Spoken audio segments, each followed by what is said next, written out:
Assalamualaikum warahmatullahi wabarakatuh. Perkenalkan, saya Dia Fitriana Rahma. Di sini saya akan presentasikan untuk mata kuliah logistik halal.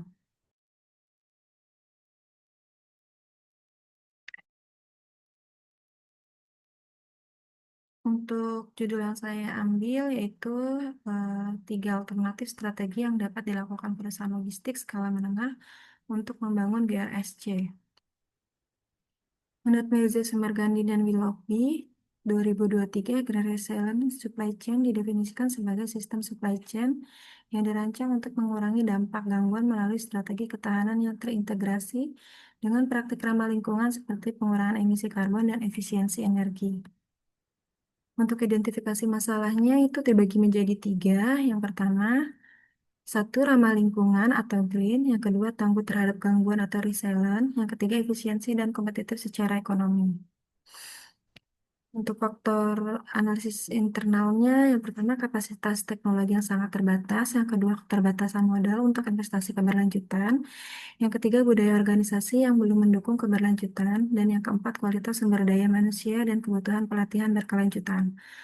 Untuk analisis faktor eksternalnya, pertama regulasi pemerintah terkait emisi karbon dan logistik hijau, yang kedua tuntutan pelanggan terhadap transparansi dan jejak karbon rendah, yang ketiga persaingan dari perusahaan logistik besar yang lebih mapan, yang keempat yaitu ancaman disrupsi rantai pasok akibat bencana alam, pandemi, atau geopolitik.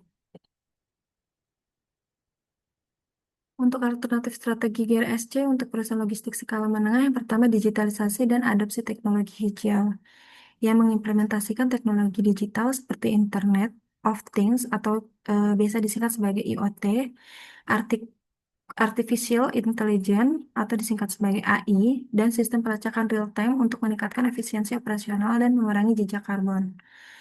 Yang kedua ada kolaborasi strategis dan share logistik, bekerja sama dengan perusahaan lain dalam penggunaan bersama fasilitas logistik seperti gudang dan transportasi untuk mengoptimalkan sumber daya dan mengurangi emisi. Dan yang terakhir, penerapan prinsip circular supply chain dan green procurement yang mengadopsi praktik daur ulang, penggunaan kembali, dan pengadaan barang dari sumber yang berkelanjutan untuk menciptakan rantai pasok yang ramah lingkungan.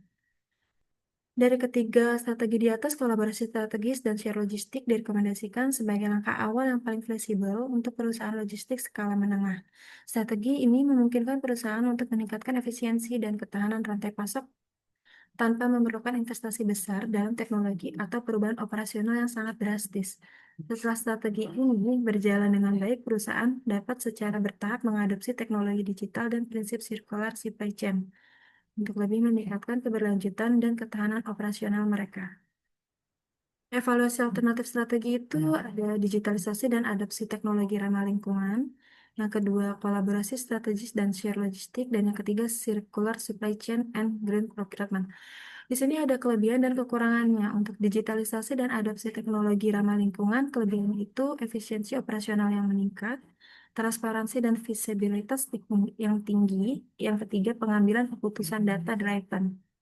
Untuk kekurangannya, biaya investasi awal yang sangat tinggi, SDM-nya yang belum siap, risiko keamanan data.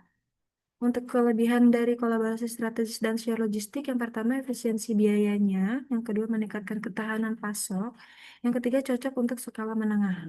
Kekurangannya itu ada di koordinasi kompleks, risiko konflik atau ketergantungan di mitra, yang ketiga potensi persaingan internal.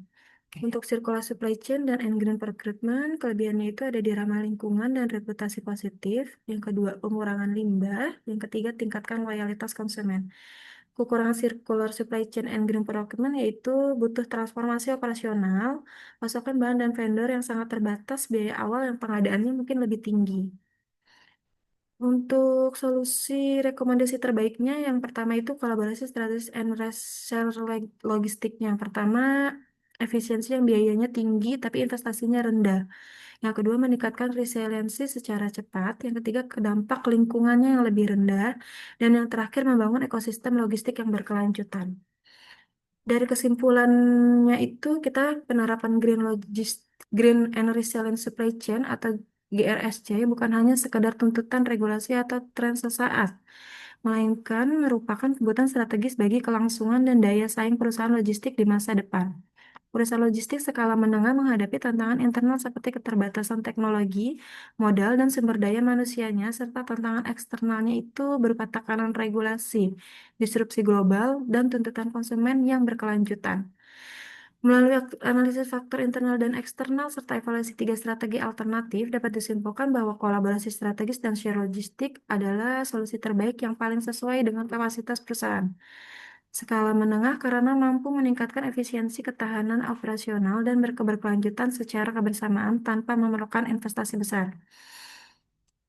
Dengan mengadopsi pendekatan kolaboratif dan keberkelanjutan, perusahaan logistik skala menengah dapat membangun rantai pasok yang lebih tangguh dan ramah lingkungan sekaligus meningkatkan kepercayaan pelanggan dan nilai bisnis jangka panjang. Sekian presentasi dari saya, cukup sekian. Terima kasih. Wassalamualaikum warahmatullahi wabarakatuh.